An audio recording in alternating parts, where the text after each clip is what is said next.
নমস্কার, আমার নাম রাজীব রায়। আমি ওয়েস্ট বেঙ্গল থেকে এসেছি। তো প্রথমে আমার খেলতে গিয়ে কিছু সমস্যার কারণে আমার একটা কোমরে ফ্র্যাকচার হয়ে যায়। তারপরে আমি শিলিগুড়িতে আমাদের ওয়েস্ট বেঙ্গলে আমি তারপরে অপারেশন করানো হয়। কিছুদিন ঠিক ছিলাম, তারপরে সেই অপারেশনের কিছু কারণে সেটি আমার ইনফেকশনে বদলাতে হয়ে যায়। তারপর আমি ব্যাঙ্গালোরে আসি এই কাকুর সাথে।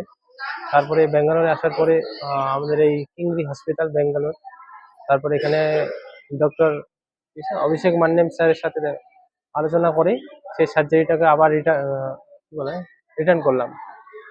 সেই সার্জারিটা আবার করা হলো এবং করার পরে ভালোই আছি। 1 মাস হলো বাড়ি গিয়েছিলাম, এখন আবার আসছি চেক আপের জন্য। তো এখন চেক আপ হয়ে অনেকটা ভালোই আছি আগের থেকে। তো এইটুকুনি বলার ছিল আর কি। এই হসপিটাল কিংজি হসপিটালের সেবা বেশ ভালোই, আর ডাক্তারবাবুরাও অনেক ভালো। তো এইটুকুনি বলার ছিল। ধন্যবাদ। নমস্কার, আমি সুশান্ত মোহন রায়। আমার বাড়ি তুফানগঞ্জ, কোচবিহার। আমি ব্যাঙ্গালোর হসপিটাল কিংরিতে সবসময় থাকি।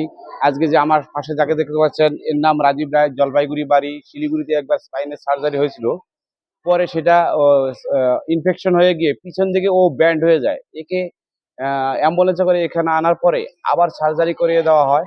বর্তমানে রাজীব সুস্থ আছে। গত নভেম্বর মাসের 8 তারিখে একে সার্জারি করানো হয়।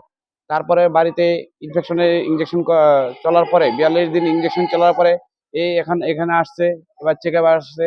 মানে এখন সুস্থ আছে। যদি কারো স্পাইনের কোনো সমস্যা হয়, আমার সাথে যোগাযোগ করতে পারেন।